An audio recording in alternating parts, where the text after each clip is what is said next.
Welcome all. This is Abhilash. So we will continue our principles of the financial market. In the last session, we have covered around the 10 principles on the financial market. So let's start with the next principle. Central securities, depositories and exchange of value settlement systems.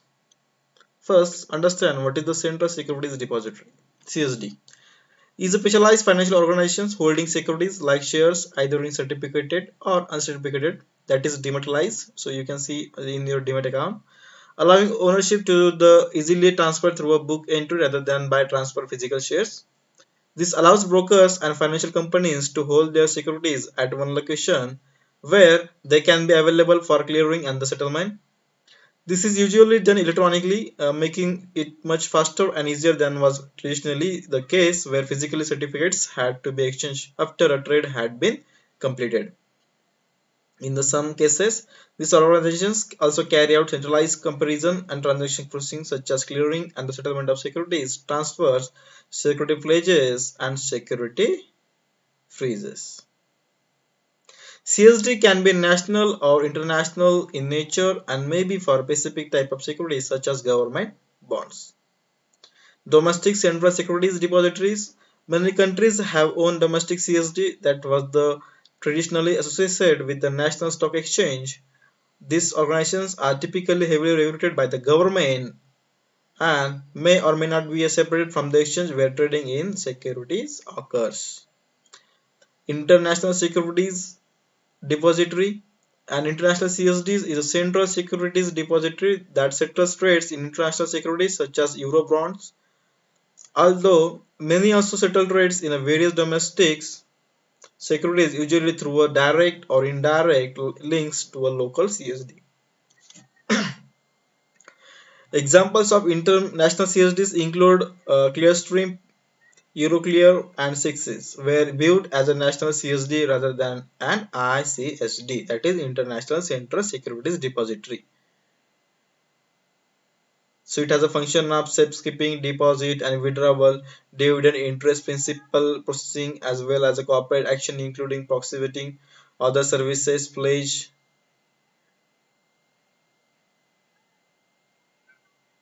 Central securities depositories, where the securities depository holds the underlying securities of a market, it must manage the safeguarding risks and ensure the securities are held on the separate form its own assets. Exchange of value settlement systems, where two linked obligations are exchanged in a transaction, for example, foreign exchange. The settlement of one must be conditional on the settlement of other.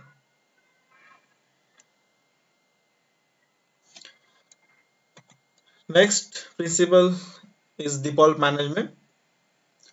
Participants' default rules and procedures. A market needs to have rules to cope with the default of a market participants, ensuring the losses are contained and the liquidity preserved to allow the market to continue to operate. In finance, default is a failure to meet the legal obligations of a loan. For example, where a home buyer fails to make a mortgage payment, or when a corporation of government fails to pay a bond which has reached maturity. A national sovereign default is the failure or refusal of a government to repay its national debt. The biggest private default in history is a Lehman Brothers with over $600 billion when it filed for a bankruptcy in 2008, where the market fall badly or will the market fall badly. The biggest sovereign default is a Greece with the $138 billion in March 2012.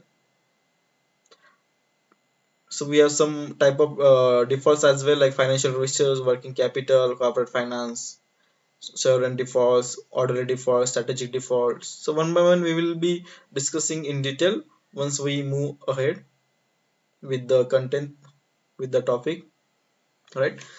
So next is the segregation of portability. The participation of a central counterparty, it must be possible to segregate and move the position of the participant's customer. A central clearing counterparty is a CCP, also referred to as a central counterparty.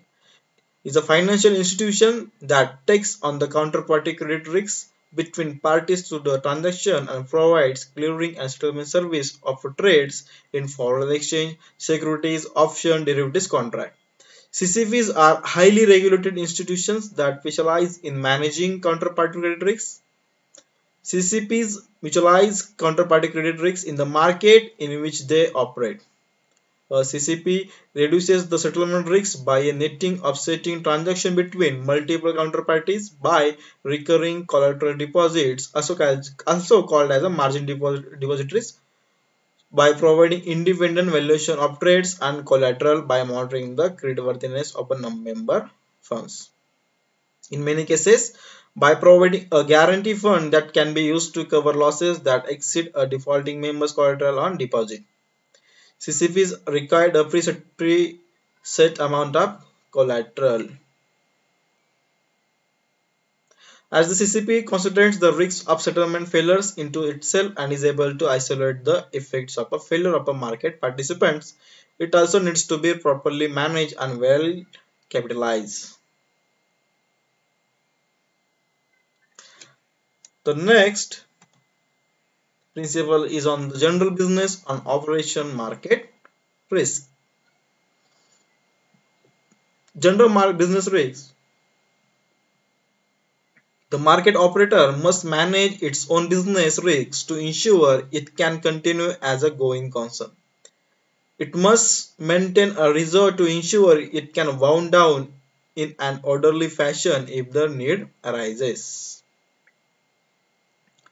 A going concern is a business that is assumed will meet its financial obligations when they fall due. It functions without a threat of liquidations for the foreseeable future, which is usually regarded as at least the next 12 months or the specified accounting period. The presumption of a going concern for a business implies the basic declaration of intention to keep operating its activities at least for the next year, which is a basic assumption of preparing financial settlements that comprehend the conceptual framework of IFRS, the financial settlement system. A going concern assumptions is universally understood and accepted by accounting professionals. However, it has never been formally incorporated in US GAAP. In October 2008, FSB issued an exposure draft and going concern. It discussed the following possibilities procurement for a going concern. So it is very wide point actually to discuss. So we'll move ahead.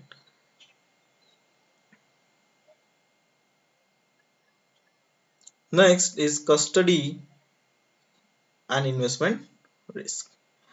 Before starting the custody and investment risk, so we will continue from here only.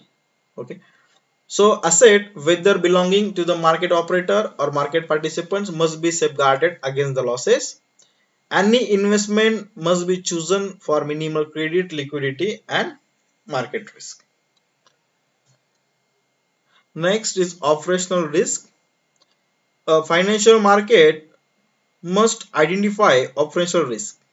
First, understand what is the operational risk in finance. Operational risk is a risk of a change in value caused by a fact that actual losses incurred for the inadequate and failed internal process, people, and the system. This positive definition, adopted by European Solvency II Directive for insurers, is a variation of adapted from the Basel II regulation of banks. Before, operational risk was negatively defined as a Basel I, namely that operational risks are all risks which are not market risks but not credit risks. Some banks have and therefore also used the same operational risks simultaneously with a non-financial risk.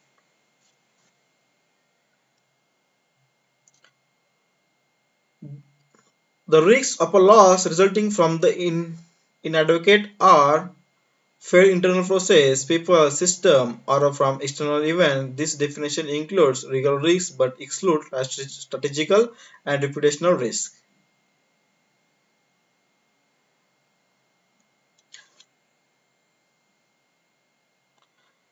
So we will stop here. So we have another 10 to 12 principles. We have to discuss around 24 principles. Okay. So we will continue in the next slide. Thank you and best wishes.